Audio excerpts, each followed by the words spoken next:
It's time for AgriTalk, a discussion of issues and events important to rural America.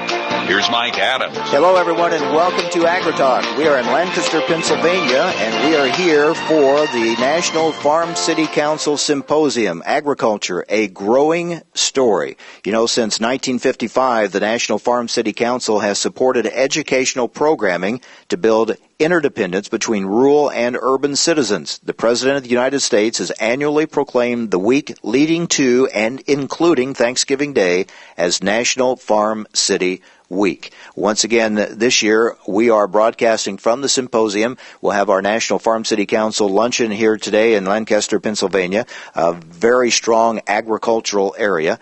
And we are going to be talking on our program today. We have a panel discussion set up. We're going to talk about the coverage of agriculture in today's media, and we're going to talk about how those involved in agriculture can use various forms of social media and other ways of getting their message out. We know that there's a flood of information out there that's misleading and inaccurate about agriculture, forming consumers' opinions, shaping their ideas about where their food comes from and who's doing it, so we need to get accurate information out. We're going to talk about that on our program today. I want to thank our National Farm City Symposium sponsors, and for our broadcast today made possible by New Holland Agriculture, Farm Raised, the Soybean Checkoff, effective, efficient, farmer-driven, and the American Farm Bureau Federation. Let's take a quick look at the news. Yesterday, the Senate invoked cloture to move forward with debate on the FDA Food Safety Modernization Act. During debate on the bill, the Senate will consider a provision in the bill that would exempt certain segments of the food industry, including food facilities and farm operations, from requirements for basic food safety standards. Senate Democrats met this week without discussing plans for extending tax cuts, and leaders in the House and Senate say neither body is likely to turn to the issue this week unless Congress acts. Virtually every taxpayer could see a sharp bite in his or her paycheck in January. The National Pork Producer Council is reporting U.S. pork exports to Mexico have fallen 20% since pork was added to the list of U.S. products in the Mexican government retaliation. The retaliation is a result of the failure of the U.S. to comply with the provision of NAFTA, the North American Free Trade Agreement. The Cattlemen's Beef Promotion and Research Board faces an audit by the USDA Inspector General. Earlier, a private accounting firm questioned certain billing practices of the board's primary contractor, the National Cattlemen's Beef Association. A spokesman for the U.S. Cattlemen's Association is calling the audit a positive development.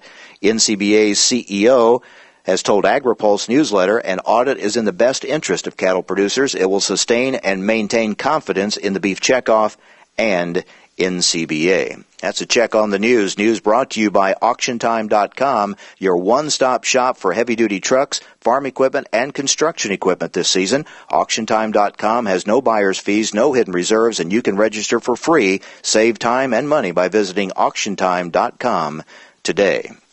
One other story in the news. The Humane Society of the United States released another undercover video yesterday. This was recorded over a period of 4 weeks in poultry operation in Texas. The video showing some animal abuse. Want to talk about that with one of our panelists here today that you'll hear from later. Chris Pierce is president of Heritage Poultry Management Services in Annville, Pennsylvania. Chris, quickly, you work with the poultry industry. What is your reaction when you see something like this video that was released? It is disappointing because we don't always know everything that is communicated if it's factual. And I do know that there's been a couple of these types of investigations in the past year or two, and it has raised the standards in regards to the caregiving, the oversight of our employees that are working in the barns, and when we see things, and I haven't looked at any of these videos yet, but things I've seen in the past clearly are not acceptable. There's practices that we have in place that we can properly care for the animals, and those rules and standards need to be followed. But I can tell you, if farmers see this, they clearly say, that's not right. We can care for our animals without this type of situation happening. But we know, we've seen in the past that, again, not excusing bad behavior, Yes. but sometimes these can be a little misleading. And the fact that this took place, again, the recording over 4 weeks, that always bothers me. If anyone sees abuse of an animal, I think they should report it immediately, not wait 4 weeks. That's a great point, Mike. Actually, probably around 85-90% of all the eggs produced in the United States are part of a United Egg Producers Animal Care Program, in which we require participation on this program. Is all of our employees need to sign a code of conduct. It identifies if they see something, they need to report it immediately to a supervisor or superior, so that there's like maybe 15, 20 points that doesn't give them the responsibility to ignore it. If there's something not properly happening, corrective action needs to take place immediately rather than waiting 4 weeks, 6 weeks, or for ulterior motives. The animals need to be cared for immediately. All right, so that is Chris Pierce, president of Heritage Poultry Management Services, one of our panelists here at the National Farm City Kickoff Luncheon, our symposium here in Lancaster, Pennsylvania. Also joining us today will be Charlene Shoup Espenshade, special editor for Lancaster Farming.